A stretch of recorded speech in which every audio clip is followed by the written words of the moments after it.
All right, let's unpack this. After years of anticipation and, well, some pretty big promises, Tesla's robotaxis are officially taking paying rides. They are. It's finally happened. It's been a long road, hasn't it?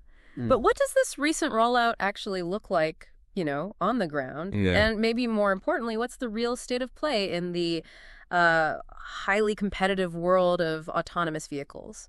Our mission today is really to cut through the noise, understand the current landscape, and explore what this truly means for Tesla's future and, well, the broader industry. Yeah, and what's truly fascinating here is how much the environment has evolved. Yeah. The whole concept of a robotaxi network, which, once felt almost revolutionary when Tesla first proposed it. Right, back in 2019, exactly. It's now unfolding in a vastly different competitive landscape. We really need to look beyond just the headlines to see the granular details and, maybe more importantly, the bigger picture that's emerging. Exactly. Because when you hear robotaxi launch, I think many might picture a full-blown futuristic fleet, right? Sure, that's the image. But the reality of this soft opening seems a bit more well-controlled. Walk us through what this service actually looks like on the ground right now. I heard it began in Austin, Texas. That's right, Austin. But what does that truly entail? It's definitely a soft opening, like you said. Very soft. The service launched this past Sunday in Austin, and we're talking about a very limited number of vehicles. How limited? Just maybe 10 to 20 Model Ys.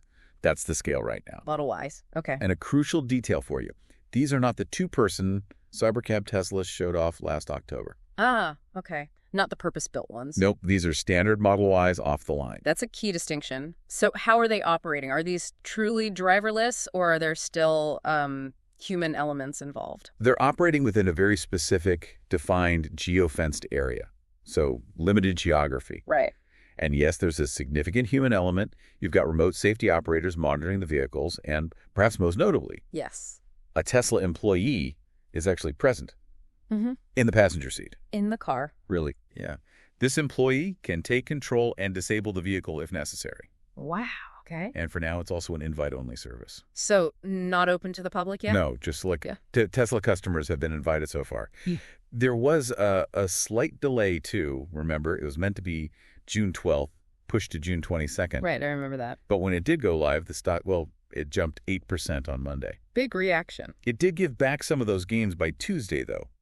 Still, Elon Musk's stake saw a boost of about $10 billion initially. That detail about the employee in the passenger seat is particularly striking, I think. It is. It almost seems like Tesla is subtly acknowledging that maybe the move fast and break things approach might not work for robotaxis. Well, it suggests a more cautious approach, certainly. And they're adopting a more measured, perhaps even traditional approach that kind of aligns with what some competitors have been doing all along. It does look that way, at least for this initial phase. So if we connect this to the bigger picture, it makes you wonder about the wider competitive landscape. Absolutely. Because when Elon Musk first proposed this back in 2019, even targeting 1 million robotaxis by 2020, which was, let's face it, ambitious. Very ambitious. The idea was genuinely novel then, but now, in 2025, Tesla is in a very different race. How so? They are, in many ways, kind of late to the robotaxi party. Late to the party feels like maybe an understatement when you look at some of the established players. They might be. Can you give us a sense of who else is in this space and how they're actually performing? Sure. I mean, take Waymo, Alphabet's unit. Right. Google's Waymo. They're already operating fully driverless rides, paid rides, in 6 cities. 6. Including Austin. So they're already head-to-head in Austin. Directly, from day one of Tesla's paid service. And Waymo's expanding, too. Yeah. They're adding more cities, like Miami, Washington, D.C. And what about their scale compared to Tesla's 1020 cars? Well, here's some context for you. In the first quarter of this year alone, Waymo provided 250,000 paid rides per week. Per week. Wow. Which totals nearly 4 million rides for the entire quarter. 4 million versus maybe a few dozen or 100 for Tesla so far. Exactly. It's a staggering difference in scale. And it really shows the mountain Tesla needs to climb just to catch up, let alone surpass them. Wow, yeah, 4 million rides in a quarter for Waymo. That is something else. It really begs the question then, is Tesla just playing catch-up in a race that's already well underway? It looks like it in terms of deployment. Or is there maybe a different game they're trying to win here? Because, while Waymo certainly has the lead in active deployments. Undeniably. Some might argue Tesla's full self-driving approach, leveraging all those millions of customer miles, represents a fundamentally different, maybe more scalable path in the long run. That's the bull case, certainly. Is there any merit to that optimistic view, or does Waymo's current scale just, well, overshadow any potential future advantage right now? Look, that's a fair point to raise, and it does speak to the fundamental philosophical difference in their approaches, doesn't it? Yeah, the vision versus cameras debate, essentially. Right.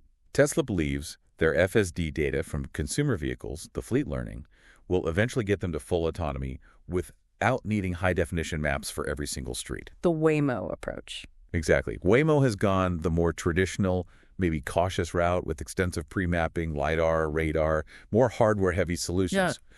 But in terms of current business results, actual operations scale, Waymo is just far, far ahead right now. Okay. And they're not alone either. Remember, General Motors had its Cruise program. Yeah, that didn't end well. No. Unfortunately, they had to abandon it after some serious issues. Yeah. But you still have Amazon Zoox. They're testing. Actively in development. And Volkswagen is planning its own robotaxi network. They want to use their ID. Buzz electric van starting next year. The minibus. Okay. And we absolutely cannot forget China. Yes. Always a big factor. Companies like Baidu's Apollo are advancing their robotaxi networks very, very rapidly. It's becoming a truly global, highly competitive race. That's a critical point because it touches on Tesla's broader competitive position, doesn't it? Not just in AVs, but across the board. Exactly. Their competitive advantage, it just isn't as strong as it once was. Whether we're talking EVs or autonomy, The gap is closed. we've seen their vehicle growth flatten out. Volume sales actually fell in 2024. Automotive revenue dropped 20% in Q1. Sales have even plunged in Europe this year. Troubling signs for a growth company. So the question becomes, how does this robotaxi rollout, especially given its current tiny scale, fit into their overall strategy and, crucially, their valuation? Well, it means the stakes are incredibly high for Tesla right now. For a long time, the company's competitive advantage in autonomous vehicles has been more assumed, maybe, than actually proven by business results. Assumed by the market, you mean? Yeah, baked into the stock price. You have Sure. investors like ARK's Cathie Wood, for example, Sure, a major Tesla bull. making these detailed arguments for a $5 trillion valuation by 2030. But that largely hinges on the robotaxi business taking off. But as we've just discussed, that's mostly conjecture at this point. Okay. The robotaxi launch itself was much later than many of those bulls expected, Years later, in some cases. and scaling it up. That is likely to take a very long time, meaning probably years before it has any real significant business impact on the bottom line. So given this context, let's turn our attention to the financial implications for Tesla. How does this rollout and the whole competitive picture we've painted weigh on its market perception and that sky-high valuation? It truly highlights how much future growth is already priced into Tesla's stock. It's quite extraordinary. What are the numbers? Currently, it trades at a price-to-earnings ratio, a PE ratio of 196. That's based on generally accepted accounting principles, GAAP. 196, that's huge. It's an enormous multiple. It tells you that investors are pricing in explosive, almost immediate growth from future ventures, Like robotaxis. like robotaxis, or their Optimus autonomous robot, or maybe a dramatic return to really strong vehicle sales growth. Something has to justify that number. So what's the risk then? The risk is, well, as it stands, Tesla actually looks like it has more to lose than to gain, especially if this robotaxi network rolls out slowly, which it seems to be doing.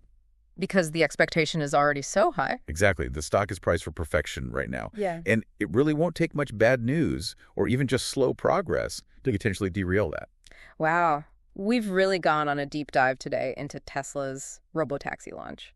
We've tried to carefully separate the concrete steps, the 10 cars in Austin with a driver from the bigger promises, and looked hard at the formidable competition they face from Waymo and others. Wow. It's clear that while the service is now technically live, the journey to a global, truly impactful robotaxi network for Tesla is far from simple. It's going to be a long road.